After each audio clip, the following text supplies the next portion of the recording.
தமிழில் முதல் பக்தி channel Sai TV.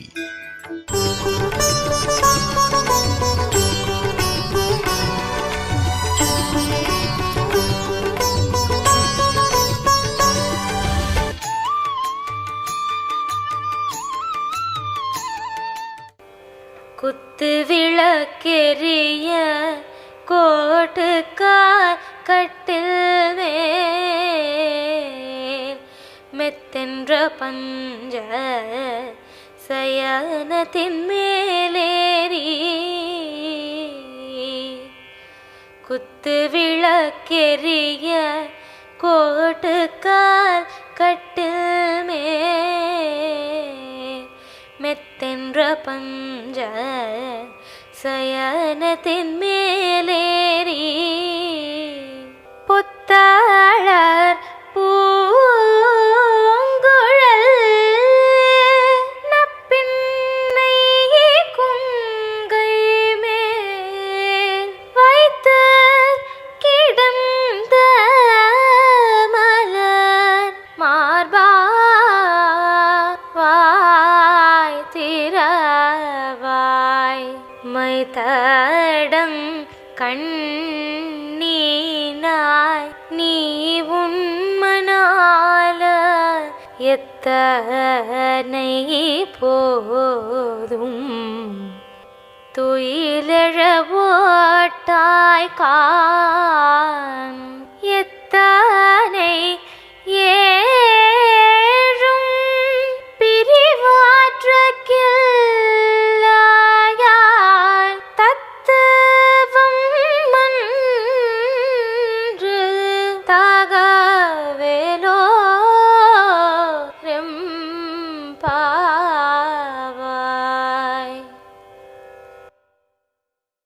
Sai TV நேயர்கள் அனைவருக்கும் மார்கழி மாத இனிய காலை வணக்கங்கள். ஆண்டாள் திருவடிகளே சரணம்.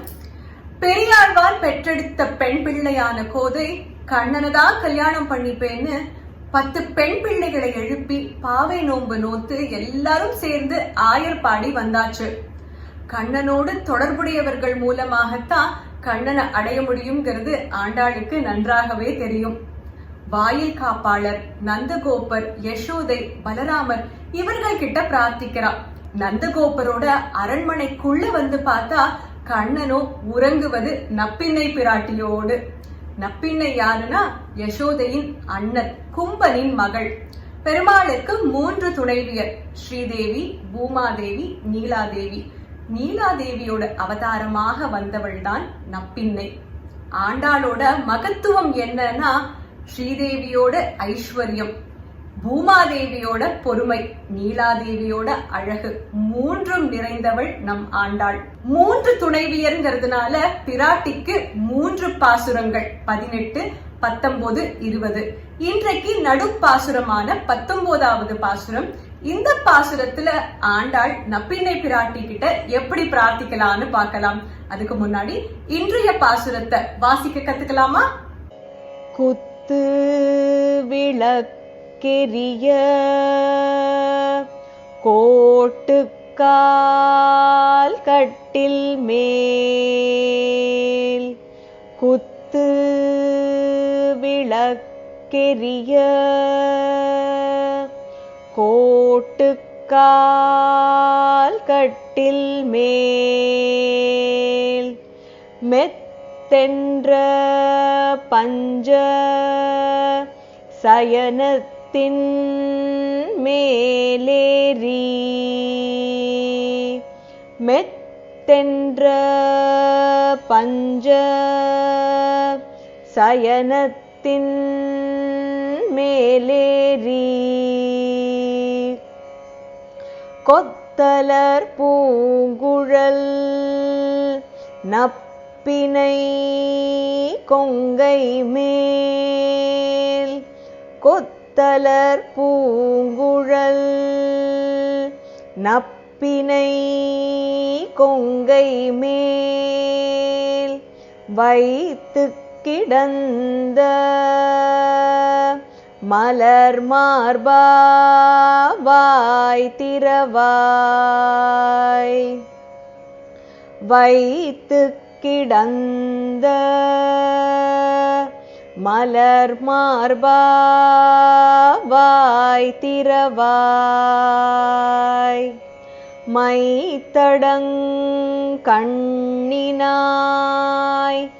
நீ உன் மணாளனை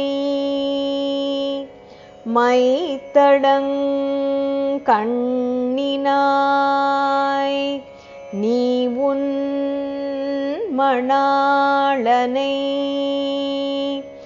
எத்தனை போதும் துயில் எழ ஒட்டாய்காண் எத்தனை போதும் துயில் எழ ஒட்டாய்காண் எத்தனை ஏலும் பிரிவாற்ற கில்லாயால் எத்தனை ஏலும் பிரிவாற்ற கில்லாயால் தத்துவமன்று தகவேலோரெம்பாவாய் தத்துவமன்று தகவேலோரெம்பாவாய் குத்து விளக்கெரிய கோட்டுக்கால் கட்டில் மேல் மெத்தென்ற பஞ்ச சயனத்தின் மேலேறி கொத்தலர் பூங்குழல் நப்பினை கொங்கை மேல் வைத்து கிடந்த மலர் மார்பா வாய் திறவாய் மைத்தடங் கண்ணினாய் நீ உன் மணாளனை எத்தனை போதும் துயில் எழ ஒட்டாய்காண் எத்தனை ஏலும் பிரிவாற்ற கில்லாயால் தத்துவமன்று தகவேலோரெம்பாவாய். கீழ்பாசுரமான அதாவது 18வது பாசுரத்துல ஆண்டாளும் தோழிகளும் நப்பிள்ளை பிராட்டிய பாக்குறான். பிராட்டி கிட்ட பந்தார் விரலி உன் மைத்துனன் பேர் பாட செந்தாமரை கையால் சீரார் வளை ஒலிப்ப வந்து திறவாய்னு பிரார்த்திச்சான். ஆனா அவ இன்னும் வந்த பாடு இல்ல. உள்ள என்ன நடக்கிறதுனே இவாளுக்கு தெரியல. 2வது பாசுரமாக நப்பிண்ணை பிராட்டிக்கு பிரார்த்தனை. இன்றைய பாசுரத்துல குத்து விளக்குல நப்பிண்ணை பிராட்டி கிட்ட என்ன சொல்றா, ஆண்டாள் என்ன பாக்குறா, நப்பிண்ணை பிராட்டி கதவை வந்து திறந்தாளா, கண்ணன் அனுகிரகம் பண்ணினானான்னு பார்க்கலாம். குத்து விளக்கெரிய ஆண்டாள் நந்தகோபரோட அரண்மனையில ஒரு அழகான விளக்கு, குத்து விளக்கு எரியறத பார்த்துட்டு இருக்கா. அந்த வீடே பிரகாசமாக இருக்கு. அதிகாலை ஆயாச்சு. கண்ணனும் பிராட்டியும் ஏந்து வரும் நேரம் ஆயாச்சு. ஆனா அவ இன்னும் வரல. இந்த குத்து விளக்குங்கிறது ஸ்திரத்தை குறிக்கிறது. நடுநிலையில ஸ்திரமாக அந்த விளக்கு ஏற்றப்பட்டிருக்கு. குத்து விளக்கெரிய கோட்டுக்கால் கட்டில் மேல். நப்பிண்ணை பிராட்டியும் கண்ணனும் கோட்டுக்கால் யானை தந்தங்களால் ஆன கால்களை கொண்ட கட்டில். அதுவும் சாதாரணமாக இல்ல, கொஞ்சம் உயரமாக ஏத்தி வைக்கப்பட்ட கட்டில். பெண்களுக்கே வீரியம் உடைய ஆண்களை ரொம்ப பிடிக்கும். அந்த காலத்துல ஆண்கள் வீரியத்தை எப்படி காமிப்பானா வேட்டை மூலமாக. அதுவும் முந்தைய பாசுரத்துல உந்து மதக்களிற்றுன்னு பார்த்தோம். 15வது பாசுரத்திலையும் குவலைய பீட்டம் அப்படிங்கிற யானைய கண்ணன் வதம் பண்ணினான்னு பார்த்தோம். அந்த மாதிரி யானை தந்தங்களால் ஆன கால்களை உடைய கட்டில். அந்த மாதிரி ஒரு கட்டில். அந்த கட்டில் கொஞ்சம் ஒசரமாக இருக்கு. அந்த கட்டில் மேல இவா 2 பேரும் சயனிச்சுட்டு இருக்கா. இது திவ்ய தம்பதியோட அந்யோன்யத்தை குறிக்கும் ஒரு பாசுரம். இதையும் நம்ம பக்தி பூர்வமாக தான் பார்க்கணும். பக்திங்கிறது என்ன? பகவான் மேல நம்ம செலுத்தும் அன்பு, காதல் தானே. அந்த கட்டில்ல இருக்கும் மெத்தை எப்படி இருக்குன்னு வர்ணிக்கிறான். மெத்தென்ன பஞ்ச சயனத்தின் மேல் ஏறி. அந்த கட்டில் கொஞ்சம் ஒசரக்க இருக்குன்னு சொன்னேனே, ஏன்னா இந்த அடுத்த வரியில மேல் ஏறி சாதாரணமாக ஏற முடியாதான், கொஞ்சம் கஷ்டப்பட்டு தான் அந்த கட்டில் மேல ஏறணும். மெத்தென்ன பஞ்ச சயனம், 5 விதமான தன்மைகளை உடைய அந்த சயனம், அதாவது மெத்தை. அழகு, குளிர்ச்சி, மென்மை, விஷாலம், தூய்மை, இந்த 5 தன்மைகளும் அந்த மெத்தைக்கு இருக்கு. அது மட்டும் இல்ல, 5 விதமான பொருட்களால் செய்யப்பட்ட மெத்தை. பஞ்சு, பட்டு, மெல்லிய கம்பளம், மலர், தளிர், இந்த 5 பொருட்களால செய்யப்பட்ட மெத்தை. 5 விதமான முக்கியமான குணாதிசயங்களும் அந்த மெத்தைக்கு உண்டு. கொத்தலர் பூங்குழல் நப்பின்னை கொங்கை மேல். நப்பின்னை கொத்து கொத்தாக அழகான மலர்கள் சூடின்னு இருக்கா. அந்த மலர்கள் மொட்டாக இருந்துதான் நப்பின்னையோட தலையில சூடிண்டதுக்கு அப்புறமாகத்தான் மலர்ந்துதான். கொத்து அலர் பூங்குழல் நப்பின்னை கொங்கை மேல், நப்பின்னையோட மார்பகங்கள் மேல். இததான் முதல்ல தனியன்ல பார்த்தோம். நீலா துங்க ஸ்தனகிரி தட்டி சுப்த முத்போத்ய கிருஷ்ணம். நீலாதேவியோட மார்பகங்கள் மேல் சயனிச்சிருக்கும் கிருஷ்ணர் பராசர பட்டர் அருளியது. அவர் எழுதினது இந்த 19வது பாசுரத்திலிருந்து வந்த வர்ணனை தான். கிருஷ்ணருக்கும் நப்பின்னை பிராட்டிக்கும் அப்படி ஒரு அந்யோன்யம். 2 பேரும் அந்யோன்யமாக அந்த மெத்தையில உறங்கின்னு இருக்கா. கிருஷ்ணரோட தலையோ நப்பின்னையோட மார்பகங்கள் மேல இருக்கு. கொத்தலர் பூங்குழல் நப்பின்னை கொங்கை மேல் வைத்து கிடந்த மலர் மார்பா வாய் திறவாய். நப்பின்னையோட கூந்தல்ல மலர்ந்த பூக்கள் இருக்கு. நப்பின்னையோட கொங்கை மேல் சயனிச்சிருக்கும் அந்த கண்ணனுக்கோ மலர் மார்பா, மார்பகத்துல மலர் இருக்கு. பெருமாளோட மார்புல இருக்கிறது மகாலட்சுமி. மகாலட்சுமி அமர்ந்திருப்பது தாமரை மலர்ல. அதனால பெருமாளோட மார்பை பார்க்கும் போதே தாமரை மலர் போல தெரியுமா. வைத்து கிடந்த மலர் மார்பா வாய் திறவாய். நப்பின்னையோட கொங்கை மேல் சயனிச்சிருக்கும் கண்ணா, உன் மார்பகங்களை பார்க்கும் போது எங்களுக்கு மலர் தெரியறது. மலர் போன்ற மார்பை உடையவனே. இது மென்மையையும் குறிக்கிறது. சாஃப்ட் ஹார்ட்டட்னு சொல்லுவாளே, மிகவும் மிருதுவான இதயத்தை கொண்டவன் நீ. அதனால எங்களுக்கு அனுகிரகம் பண்ண வரணும். வரேன்னு ஒரே ஒரு சொல் நீ சொன்னா போரும். வாய் திறவாய். நிறைய வார்த்தைகள் சொல்லணும்னு அவசியம் கிடையாது. உன்கிட்டேந்து ஒரே ஒரு வார்த்தை, எங்களுக்கு உகந்த வார்த்தை வந்தா போரும்.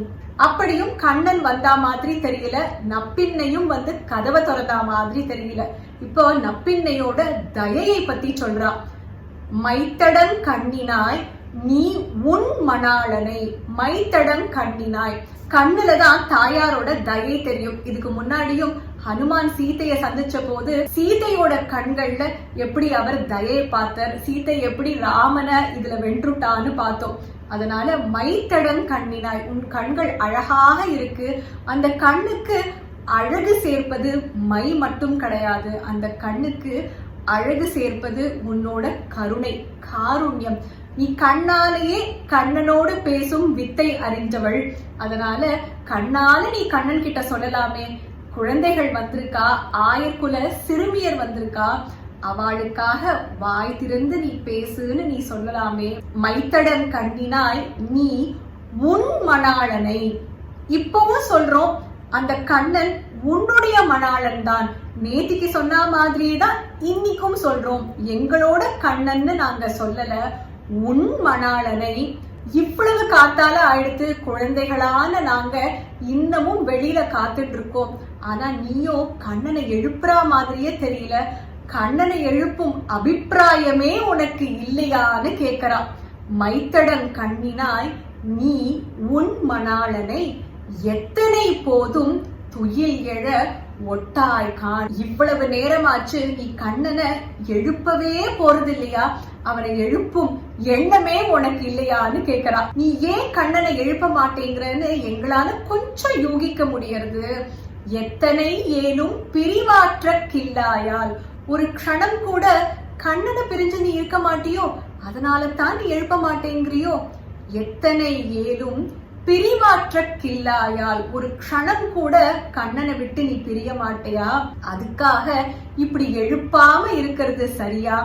அது உன்னோட ஸ்வபாவத்துக்கும் ஸ்வரூபத்துக்கும் அழகா? தத்துவம் அன்று தகவேலோர் எம்பாவாய். தத்துவம் அன்று தகவேலோர் அன்று.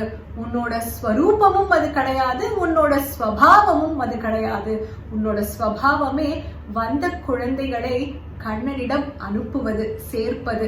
புருஷகாரம் தான் உன்னோட ஸ்வபாவம். அத ஸ்வாபதேச அர்த்தத்துல பார்க்கலாம். அப்படிப்பட்ட ஸ்வபாவத்தை கொண்ட நீ கண்ணனையும் எங்களையும் பிரிச்சு வைக்கிறது தகுமா அப்படின்னு கேக்குறான். இதை கேட்டதுக்கு அப்புறமா நப்பினை பிராட்டி கதவை வந்து திறந்தாளா, கண்ணன் அனுகிரகம் பண்ணினானான்னு நாளைய பாசுரத்துலதான் நமக்கு தெரிய போறது.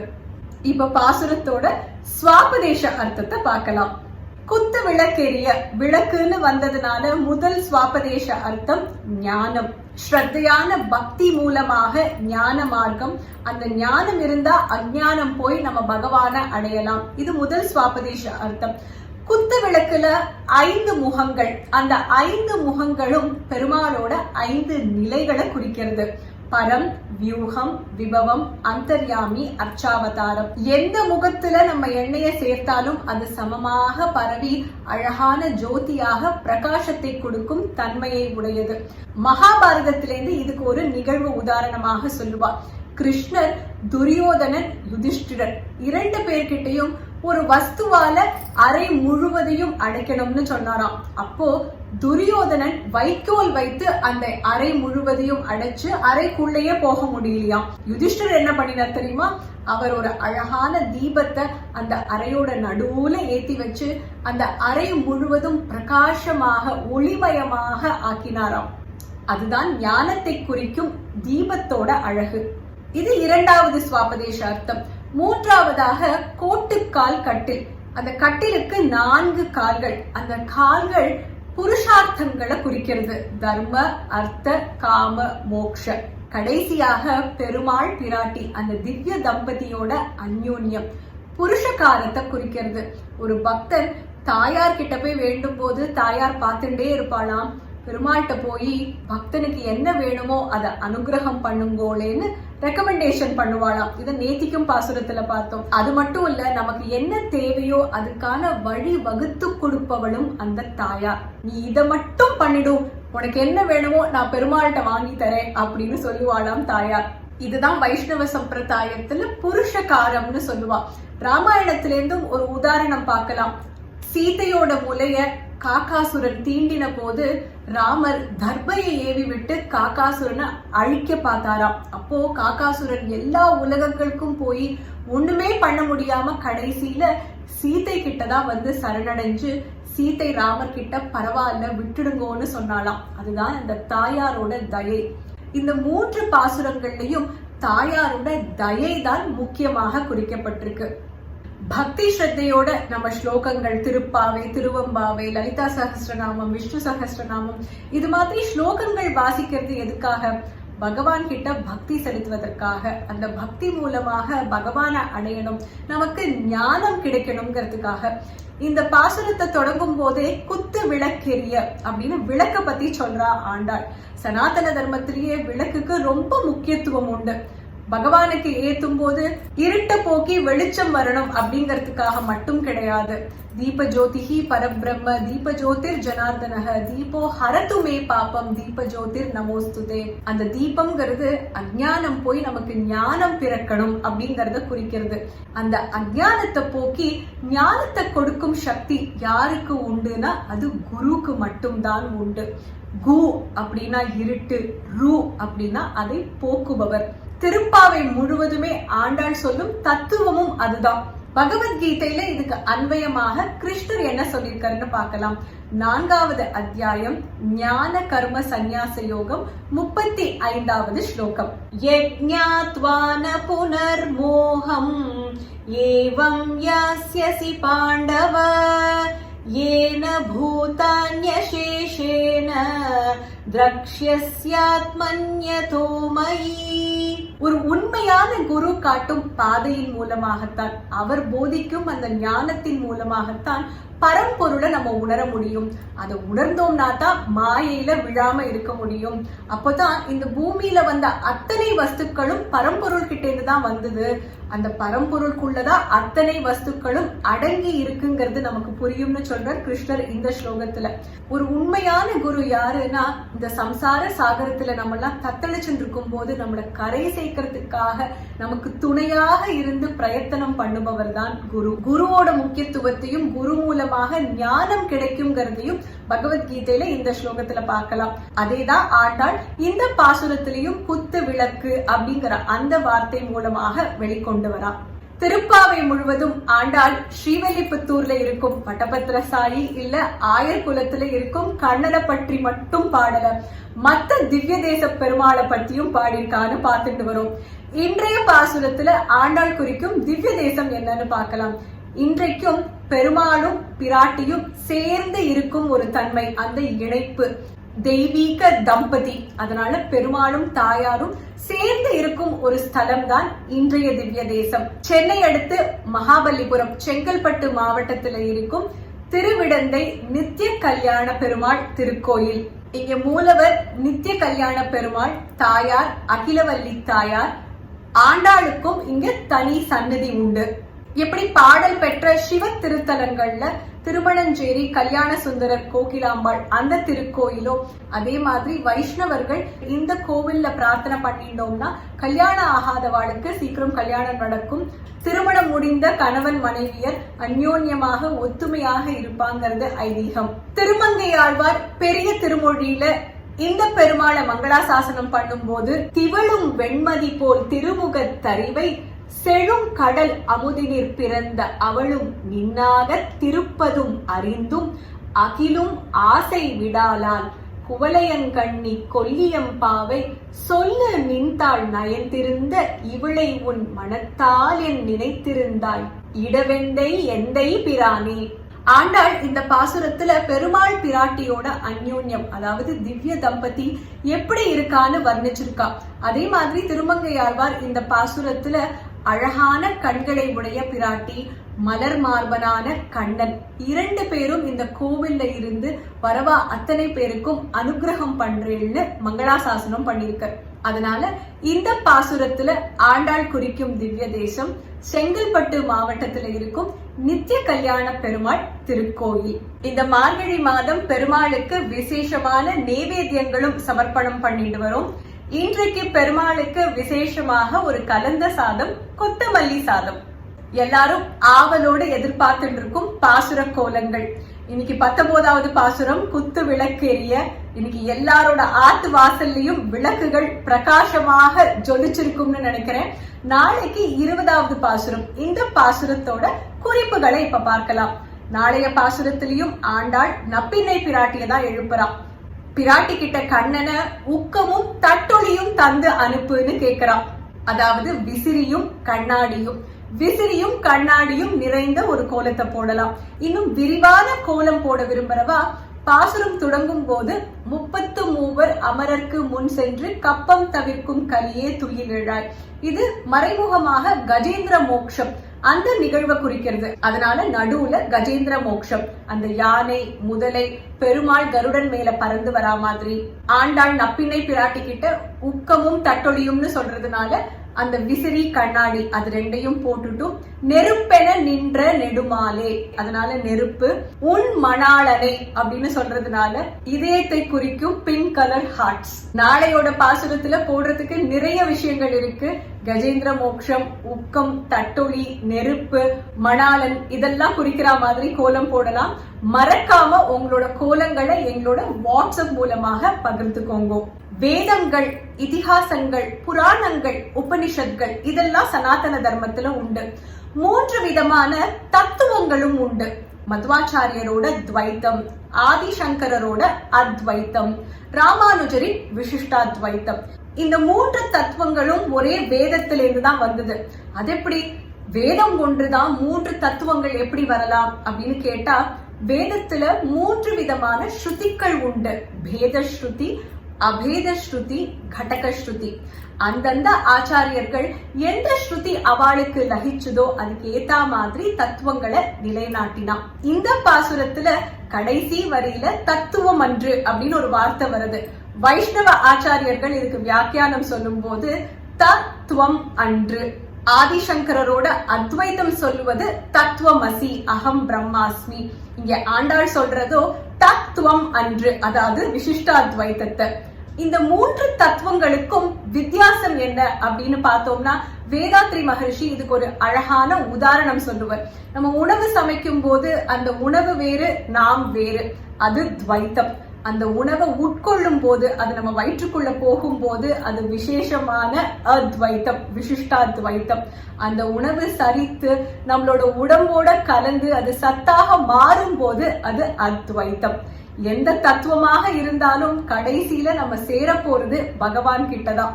ஆண்டாள் அருளிய இந்த திருப்பாவை பக்தி மார்க்கம்னு சொல்லலாம். ஸ்வாபதேசார்த்தத்தை பார்த்தோம்னா ஞான மார்க்கம்னு சொல்லலாம். மார்க்கம் எதுவாக வேணா இருக்கலாம், போகும் பாதை எதுவாக வேணா இருக்கலாம். ஆனா நம்ம போக போறது அந்த பரம்பொருள் கிட்ட. எந்த பாதையாக இருந்தாலும் பகவானிடத்துல பக்தி, பகவத் கைங்கரியம், அதுதான் முக்கியம். நாளை காலை 20வது பாசுரத்துல சந்திக்கலாம். ஆண்டாள் திருவடிகளே சரணம். சர்வம் கிருஷ்ணார்ப்பணமஸ்து. மார்கழி மாதம்னாலே வண்ண வண்ண கோலங்கள், அதுவும் இந்த மார்கழி மாதம் விதவிதமான பாசுர கோலங்கள். நம்ம நிகழ்ச்சி பார்த்து குறிப்புகள் கேட்டு நீங்க பாசுர கோலங்கள் போட்டிருந்தா அந்த கோலங்களை எங்களோட பகிர்ந்துக்கலாம் வாட்ஸ்அப் மூலமாக. 9884466986. நம்பர் மறுபடியும் சொல்றேன், 9884466986. சிறந்த கோலங்கள் தேர்ந்தெடுக்கப்பட்டு நம்ம நிகழ்ச்சியில மார்கழி மாத கடைசியில ஒளிபரப்பப்படும். நீங்க போடும் பாசுர கோலங்களும் இந்த நிகழ்ச்சியில வர ஒரு அருமையான வாய்ப்பு. சாய் டிவி நிகழ்ச்சிகள் உங்களுக்கு பிடிச்சிருக்கா? லைக் பண்ணுங்க, ஷேர் பண்ணுங்க, கமெண்ட் பண்ணுங்க, சப்ஸ்கிரைப் பண்ணுங்க. பக்கத்துல இருக்கிற பெல் சிம்பலை பிரஸ் பண்ணுங்க.